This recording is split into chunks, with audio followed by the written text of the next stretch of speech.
And obviously, Coach, the biggest question in town, and Vegas kind of scared us last night, suggesting that Dak is not going to play or he'll be severely limited with their line on the game. But is Dak Prescott going to start and play Sunday night? Well, we're still working through that. Yeah, I don't have the answer for you yet. So, we told him we would go through it and hopefully know by Saturday is what would be our goal. So we'll see how he feels when he comes in today. What is the point of no return on a decision? I know, like, people say game time decision, but does game time decision really mean like literally 7:20 on Sunday night, or is game time like you got to make a decision somewhat before then?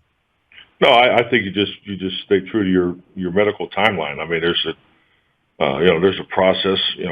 Britt Brown and Jim have done a great job here for years. So, and obviously, there's a strong working relationship with Dak, and so it's really the path leading into the game, and because you don't want to see this turn into a week to week deal, and most importantly, you want to make sure he can be out there and be able to protect himself and and be able to play and move at a high level. Did you think with the bye week that he'd be a little bit further along physically in recovering after the end of the New England game? No, I wouldn't say that. I would definitely put Dak into the quick healer category. So he's making progress. He puts a tremendous amount of time into his body on a normal week. So this is something that he's fully focused on. So, but he's improving every day. So we're just going to trust the medical timeline. And y'all's latest designation on him is probable, questionable, or doubtful with what you listed? I don't know. What did we list? I don't know. I was hoping you could tell. I was hoping you would know.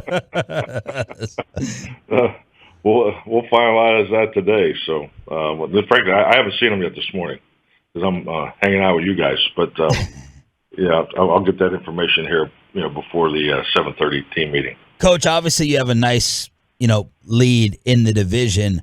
How much of that factors into this decision? Like, hey, we can be a little bit more conservative here. It's not a must-win situation. We're up 3.5 games in the East. That has to factor into it, right? No, I think those are all excellent points. I mean, it's something you think about. But at the end of the day, every one of these injuries are individual, and and it's how's it going to affect him? Obviously the position he plays, all that stuff. But the most important thing is to make sure he's fully healthy and able to go, and that we do the best job we can, for this not to be a long-term situation. Where do you anticipate La'el Collins starting the game on Sunday night? Well, right now our rotation is the same as it's been, the last 4 or 5 weeks. So we'll continue to work that today and tomorrow.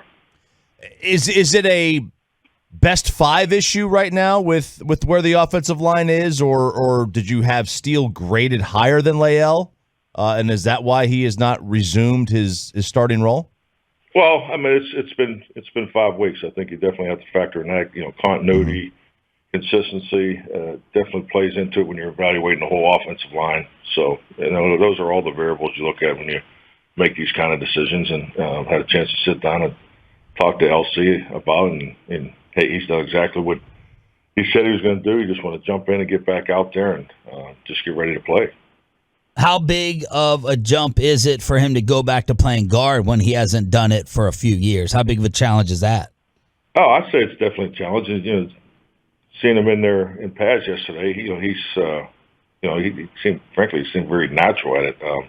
So that's it's the first I've seen him in there, live like he had in the practice. But I thought he handled both the guard and the tackle reps very well. Mike McCarthy joined us here at 105 through the Fan.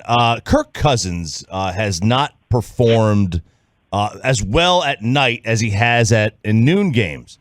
Have you found that some players just play or perform a little bit less when they're outside their normal routine at different times of game, and why might that be?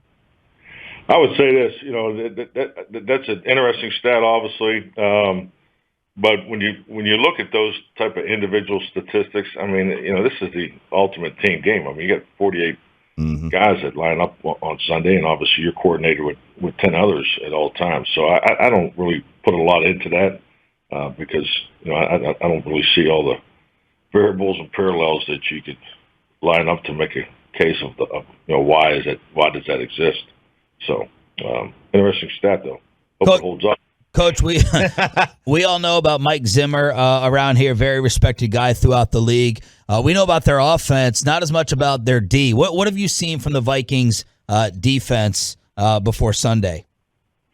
Oh, it's very similar to the ones Mike has coordinated up there in his time in Minnesota. I mean, it's a scheme that he's evolved in his time, but the coordination of the front and the coverage is very, very similar. Harrison Smith is someone that's played there a long time. I think he's almost 10 years, and you got the combination of excuse me, Barr and Kendricks. Those guys have been there 7-8 years together. So it's a coordinated group that plays the system very well.